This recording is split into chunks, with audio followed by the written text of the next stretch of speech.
Bonjour à tous, j'espère que vous allez bien. On se retrouve pour le premier brief de cette semaine en ce lundi 28 novembre, j'ai du mal, hein. 28 novembre 2022. On fera un petit point Bitcoin rapide au niveau de l'action du prix court terme et un petit peu des zones dans lesquelles on peut revenir. On fera un petit peu d'order flow et on parlera du S&P 500 et du dollar index rapidement et aussi sur le fait que possiblement de la faiblesse du dollar à terme. Mais ça, je vous en parlerai après. Alors du coup, le BTC, bon, on avait vu ensemble justement après les nombreuses chasses au stop ici, l'absorption des vendeurs, enfin des stops des vendeurs qui se faisaient beaucoup ici, que le marché est en train de faiblir, on avait une force acheteuse de moins en moins présente, la dynamique est vraiment en train de s'inverser. Ça se faisait jeudi, donc du coup vendredi, comme on avait vu ensemble, bah, c'était un jour férié le jeudi aux US, donc du coup on attendait de voir s'il y avait confirmation vendredi. Il y a eu une légère remontée vendredi, mais la dynamique reste toujours plus ou moins baissière ici. J'oublie pas que pour moi il y a toujours beaucoup de liquidité dans les 17 200, donc je pense qu'on y reviendra y faire un tour à terme. Maintenant la question c'est est-ce qu'on va réussir à tenir ce creux et à nous former quelque chose comme ça pour y venir, ou est-ce qu'on va aller d'abord chercher un nouveau plus bas, à voir si on va vraiment casser le bas du range et à ce moment-là faire de la continuation baissière, ou si tout simplement on va juste venir encore une fois chasser les stops, réintégrer et à ce moment-là tenter d'aller ici. Maintenant court terme, je vous explique un petit peu ma vision des choses. Euh, après les nombreux stops ici déclenchés, les nombreuses absorptions faites, la dynamique a commencé à être baissière, ça a été d'autant plus confirmé depuis que tous ces M se sont formés. Il y a un cluster liquidité important qui a été capturé ici depuis ces creux. Maintenant la question c'est de voir comment le prix va réagir ici. Est-ce que la liquidité qui a été absorbée ici, les acheteurs vont pouvoir se montrer et tenter de reverse ici le mouvement? Ça reste à voir. Les zones d'imbalance ici annoncent qu'en cas de rebond, on pourrait revenir facilement vers les 16 400, voire si le rebond est très profond vers les 16 500, dans le cas d'un simple rebond. Si ce n'est pas un simple rebond, mais une vraie reprise haussière, bon bah à ce moment-là, on va aller bouffer les zones de liquidité ici et ici. Mais à l'instant T, c'est pas dans le graphe. À l'heure où je vous parle, hein, donc il est 9h22. Le brief sera publié d'ici 1 heure, donc il sera 10h30 à peu près. Mais à l'heure où je vous parle, pendant la session européenne, c'est pas encore trop ça. À voir la session US justement de cet après-midi, est-ce qu'on va réussir à reverse le mouvement ou pas? Si on n'y arrive pas, qu'on repart d'ores et déjà ici, pour moi l'objectif il est vraiment ici, en revenir au minimum vers les 15 860 dollars et combler ces zones d'imbalance, ce gros creux dans le volume profile, et ensuite on verra. Ce que j'attends ensuite c'est de voir justement l'action du prix dans cette zone. Idéalement y voir des chasses au stop comme ça, jusqu'à ce qu'on ait un retournement, donc qui confirme que ok on capture les stops, on a une absorption ici, et le marché se reverse, et là on verra si on est capable d'aller chercher plus haut. Moi c'est ce que je verrai ici pour un trade acheteur. Pour un trade vendeur, imaginons, on pourrait simplement attendre ici un rebond, nouvelle zone de, nouveau signe de faiblesse, et là on y retourne. Il y a déjà eu un gros signal, donc ça c'est plutôt au niveau de l'order flow, je vais vous montrer, bon c'est un peu complexe, mais je vais switcher d'écran, hop. Donc là on est sur ExoChart, on est sur BitMEX, on est en 1 minute, donc là en fait on voit ce qui se passe directement sur BitMEX.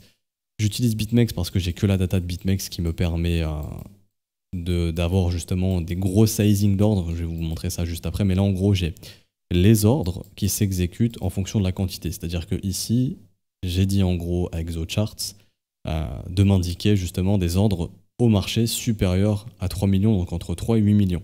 Donc là il est en train de me dire qu'il y a eu un ordre de 3,1 millions, donc là c'est un seul ordre au marché qui s'est exécuté, et cette valeur est de 3,1 millions. Donc c'est un ordre assez conséquent. Il y avait des ordres conséquents déclenchés plus récemment. Pareil ici, c'est-à-dire que là bon, il y avait 3,2 millions, ici c'est un long qui s'est fait défoncer, donc là c'est un mec qui a clôturé son long, donc son stop a été activé, et derrière là il y a un mec qui a ouvert un gros short sur cette bougie, donc c'était le 28 novembre à 6h53. Donc c'était en gros ce matin. Pareil, 3,1 millions, donc là c'est une vente, ok? Donc là, c'est une vente parce que c'est rouge et c'est dans la zone des 3 millions, 8 millions. Donc là, c'est une vente au marché. Comment je sais que c'est une ouverture de short? Je ne peux pas savoir m'assurer à 100%.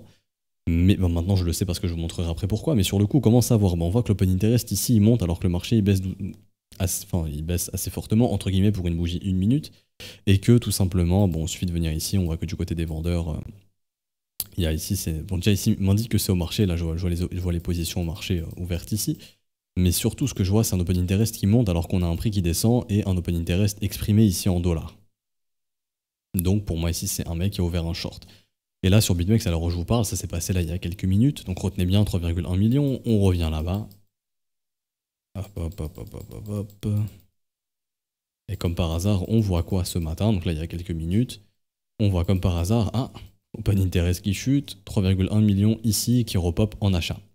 Et du coup, je pense personnellement que c'est ce même vendeur qui a exécuté son short il y a 6 heures en arrière, qui vient de se faire sortir de son short ici. Donc c'était pas à 6 heures, du coup c'était à 3 heures, parce que là on est sur mon unité de temps à moi. Mais du coup, c'était là il y a quelques minutes. Et du coup, l'opération sur BitMEX, ça a été de sortir ce mec. Bizarrement, depuis qu'on a sorti ce mec, la dynamique elle faiblit et on n'a plus trop de. Enfin, il n'y a pas de tentative de retourner plus haut. Du coup, je reviens, hop, je rechange d'écran, je reviens ici. Là, je suis sur le contrat de Binance, mais je viens sur BitMEX. Hop, je passe en 1 heure, mais on voit quoi comme par hasard? On voit ici les stops capturés, la réintégration. Et quand je passe en 1 minute, on voit quoi? On voit justement la mèche. Donc là, nous, on le voit sur TradingView, mais là, je vous l'ai montré juste avant sur ExoCharts. On voit le mec qui s'est fait sortir de sa position de 3,1 millions.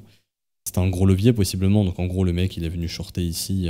C'était quand 8 heures du mat. Donc c'était possiblement ici. Non, pardon, 3 heures en arrière. Donc c'était quelque part par là où le mec, il est venu shorter ici. Et là, il vient de se faire sortir. Donc il a simplement mis son stop ou ici. Donc là, on vient de sortir ce mec-là. Donc, vu qu'on a sorti ce mec, il y a des gens en face qui ont shorté, donc on sait qu'ici, ça absorbait pas mal la grosse liquidation de ce mec ici. Pour moi, c'est simple, tant qu'on rebascule pas plus haut, qu'on s'installe pas plus haut que cet ordre, ici, il y a de grandes chances que l'objectif c'était de sortir ce mec en short, de venir capturer son stop, et derrière, de rebaisser comme ça derrière. Ok? Maintenant, ce à quoi il faut faire attention, c'est que, ok, ça a été fait sur BitMEX, mais vous prenez les autres contrats comme Bybit, par exemple, ou Binance, et Bybit, le stop il n'a pas été pris et Binance non plus. Eux aussi, possiblement, il y a beaucoup de stops à venir chercher ce matin au-dessus du plus haut. Donc, c'est-à-dire ici. Donc, il y a de grandes chances qu'on revienne, tenter peut-être de revenir ici. C'est pour ça que ça va être important de voir comment va agir le prix. C'est-à-dire que si l'action du prix elle ressemble à hop, réintégration et derrière on fait ça, c'est que c'était ok. On a sorti le mec qui a été short sur BitMEX, mais il restait peut-être des grosses positions à venir chercher sur Binance et Bybit. On est venu les chercher. Les mecs absorbent, donc viennent se positionner short dans les stops de ces shorts-là. Et derrière le marché se reverse et on vient chercher cette zone ici. En tout cas, c'est intéressant de voir que le move ici, on est venu simplement chercher la grosse liquidation de ce mec sur BitMEX. Et ça, c'est ce que vous apprend l'order flow ExoCharts. Donc là, on sait qu'il y a un gros short qui a sauté. Pour ça, moi, ce qui m'intéresse court terme, pendant cette session européenne, c'est de voir justement comment va se comporter le prix. Rappelez-vous, la mèche sur BitMEX, elle est quelque part par là. Si le prix vient ici et qu'on refait ça, que c'était juste encore pour ressortir des stops, pour sortir des gens sur Binance, etc. Parce que sur Binance, on l'a pas fait. Vous voyez ici. Et du coup, si on réintègre, c'est qu'il y a de grandes chances d'essayer de continuer d'aller sous ces creux, donc de continuer plus bas. Ok? J'ai fini pour Bitcoin, il n'y a pas grand chose d'autre à dire. Donc je répète, ce qui m'intéresse, c'est de voir comment va réagir le prix dans cette zone si on y vient. Si ici, il n'y a aucun signe de retournement, il y aura de grandes chances à ce moment-là d'aller chercher les stops sous 15 006 et du coup de faire un nouveau plus bas sous 15 400. En revanche, si dans cette zone, on chasse les stops, mais très vite on fait des patterns, enfin des structures de retournement, là il y a de grandes chances qu'on revienne s'attaquer aux zones de stop des vendeurs, et donc à ce moment-là, il y a une grande zone de liquidité, une grosse zone de liquidité qui se trouve ici. Et ici, je vais appeler liquidity zone, donc c'est la zone de tous les stops. Ok? Donc ça, ce serait un schéma bullish. Par contre, s'il n'y a pas de signaux bullish ici, ou si le marché ne se retourne pas déjà ici, à ce moment-là, continuation baissière. Donc ça, rien que ça peut vous donner des idées de trading, justement. J'ai fini pour Bitcoin, donc on parle maintenant un petit peu de macroéconomie. Ici, le S&P 500, qui commence à faiblir légèrement dans le haut du range ici. Donc vendredi, on s'est fait rejeter dans le haut du range. On attend toujours de voir si ça peut breaker ou pas, ça reste du range, donc tant qu'il n'y a pas de cassure, il n'y a pas à s'inquiéter. Si on commence à casser au sud, il y aura des structures de retournement, donc à ce moment-là, on sera dans un retest très probablement du premier arrêt vers les 3840, à voir comment ça tient. Je me dis qu'il y a quelque chose qui cloche si ça se retourne, parce qu'il y a JP Morgan ici qui nous a dit de vendre, c'est un peu bizarre. Que JP Morgan ici donne un bon conseil et annonce le top, en fait, tout simplement, je trouverais ça bizarre. Il y a aussi Goldman Sachs qui a annoncé justement... Non, c'est pas ici que je voulais venir, qu'est-ce que je fais? Je voulais venir ici. D'ailleurs, oui, la courbe des taux qui est définitivement inversée, donc là, c'est risque de récession aussi à 6 mois. Oui, pour revenir sur le S&P, je trouve ça bizarre que JP Morgan annonce ici de vendre et qu'ils annoncent le top, en fait, aux gens de leur dire de se barrer ici, limite de shorter. Je trouverais ça bizarre, donc pour l'instant, ça reste du range, pas de retournement. On n'oublie pas qu'il y a Goldman Sachs qui nous a dit oui, le dollar sera bullish pour 2023. Et là, fondamentalement, le fondamental est en train de s'aligner à la technique. Pourquoi? Parce que la technique est maintenant baissière. On a clairement instauré un top sur ce marché. Depuis la structure ici, hein, qui est baissière, hein, M, il y a un top ici qui a été instauré. Maintenant, c'est de voir la résolution du 0,382. Il y a Goldman Sachs qui nous dit oui, non, mais vous inquiétez pas, le dollar il fera un nouveau sommet en 2023. Bizarre. Pourquoi? Parce que techniquement, de une, c'est bearish, et de deux, fondamentalement, ça commence à changer. Il y a justement les pays de Golfe qui ont envie de faire les échanges de pétrole non plus en dollars, mais dans leur monnaie locale. Après, justement, la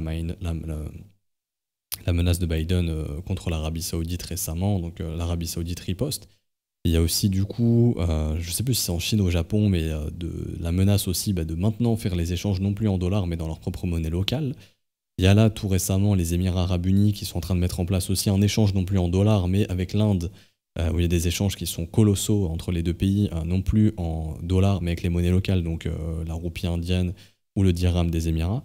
Donc peu à peu en fait on a en gros, il y a aussi le fait que la Russie va passer de plus en plus via de l'échange électronique, donc via des crypto-monnaies ou leur propre monnaie électronique qui est aussi dans les starting blocks. On a vu aussi l'Iran qui se permet de faire du business, donc il y a un pays banni par les États-Unis, qui se permet maintenant de faire du business avec les crypto-monnaies, donc ça leur permet en fait de quitter le monopole du dollar, parce que si vous ne le savez pas, mais imaginons que vous faites un transfert d'une banque en Lituanie en dollars à une banque, je sais pas moi, en Europe ou peu importe, hein, dans un autre pays, en Suisse, ok, donc c'est ni une banque qui est aux États-Unis, mais vu que c'est du dollar, les États-Unis ont le contrôle sur ce transfert. Ce transfert peut être interrompu à tout moment par les États-Unis s'ils en ont envie, parce que c'est leur monnaie.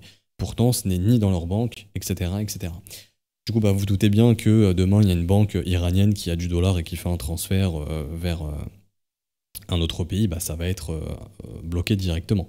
Là, ce n'est plus le cas. Du coup, il y a plein de pays en fait qui sont en train justement de se émanciper du dollar. Et tout simplement, faut savoir que tous les pays ont des réserves de dollars parce qu'ils en ont besoin pour faire des échanges à l'international, parce que le dollar est la monnaie la plus utilisée.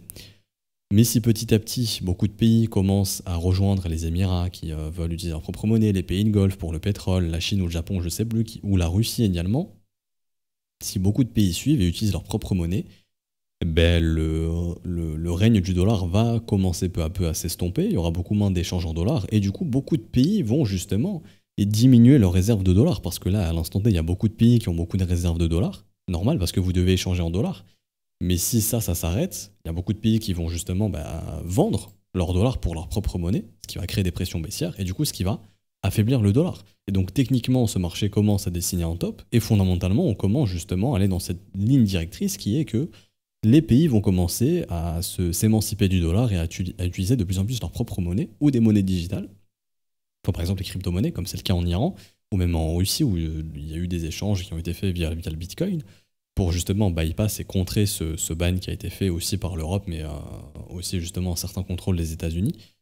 Et du coup, c'est ce qui va affaiblir le dollar. Bon, techniquement, le graphique il nous dit c'est moche, hein, ce qui s'est dessiné, tant que ça ressemble pas à ça. Et du coup, graphiquement, on est en train de nous dire que des retours pour les prochains mois dans ces zones vers les 97 points ou les 100 points sont très réalistes, voire dans cette zone vers les 94 points, 95 points. Et du coup, ça, c'est assez bullish pour les assets à risque, possiblement. Lorsque le dollar index faiblit, généralement, cette liquidité doit aller ailleurs. Donc, bien évidemment, euro, franc suisse, GBP, etc., etc. Mais ça peut aussi renforcer un petit peu les assets à risque. Donc, les indices et aussi possiblement les crypto-monnaies. Donc, ça, il faudra voir ça. Techniquement, le graphique du marché du Bitcoin, il n'est pas hyper magnifique encore pour l'instant. Là, on vient d'avoir justement la fameuse... On aura la confirmation, est-ce que ça rechasse les stops ou non. Mais le graphique, tant qu'il ne se remet pas à ressembler à ça, il n'est pas très bullish pour le Bitcoin. Ça peut ressembler à ça dans les prochaines semaines, on verra bien. Mais c'est vrai qu'à l'instant T, honnêtement, je doute beaucoup sur de une, la force du dollar. Et du coup, je me demande où cet argent va devoir aller. Et possiblement, ça peut aller dans les indices, etc., etc., donc dans les actions également. Donc ouais, je voulais vous partager tout ça. Je vous mettrai possiblement la news en commentaire au niveau des échanges. Mais oui, pour vous dire que graphiquement, le graphique il est bearish, et le fondamental, comment justement à rendre le dollar un peu plus bearish vu à ces échanges qui se feront de moins en moins en dollars. Donc des réserves de dollars holdées par les pays qui peuvent diminuer. Donc pourquoi ils vont garder du dollar? Ils vont le vendre pour leur monnaie, leur propre monnaie, ce qui va aussi créer des pressions baissières sur le dollar, possiblement. Du coup, on s'arrête ici pour aujourd'hui. J'espère que ça vous aura plu. Si c'est le cas, n'hésitez pas à laisser un petit pouce bleu, vous abonner si ce n'est pas déjà fait. à nous rejoindre sur Discord, je vous mets le lien en description en commentaire. Si vous souhaitez rejoindre l'école via le Patreon, ne le faites pas maintenant, faites-le absolument le 1er décembre. Donc ce sera jeudi 1er décembre si vous souhaitez vous voulez rejoindre la formation du trône et vous former à mes côtés. Également, si vous souhaitez rejoindre via les modalités crypto, vous pouvez le faire quand vous le souhaitez, donc là il n'y a pas de problème, vous pouvez le faire. Si vous rejoignez le 28 novembre, vous aurez accès jusqu'au 28 décembre, par exemple si vous prenez l'abonnement d'un mois. Vous avez les montants ici, ok, donc pour l'offre mensuelle, trimestrielle ici, semestrielle et annuelle, tout est écrit juste ici. Vous avez également les adresses en fonction des réseaux, donc les modalités se font en BNB, Ethereum, USDT, USDC ou BUSD, c'est vous qui choisissez, vous avez les adresses ici. Si vous avez une quelconque question, n'hésitez pas à la poser à un des professeurs ou dans le Discord ou en commentaire, je pourrai y répondre. Également, si vous avez procédé au paiement, vous avez juste envoyé le TXID au prof, le premier qui le voit, le valide, et vous avez votre rôle élève et vous avez accès à l'école et à la formation. Généralement, ça se fait dans la journée ou dans l'après-midi, hein. Dès que c'est envoyé, généralement 1 ou 2 heures, c'est validé. Vous avez accès à la formation. Du coup, on se retrouve demain ou mercredi, on verra un petit peu s'il y a eu de la volatilité. Bonne journée à tous, bon début de semaine à tous. Ciao, ciao.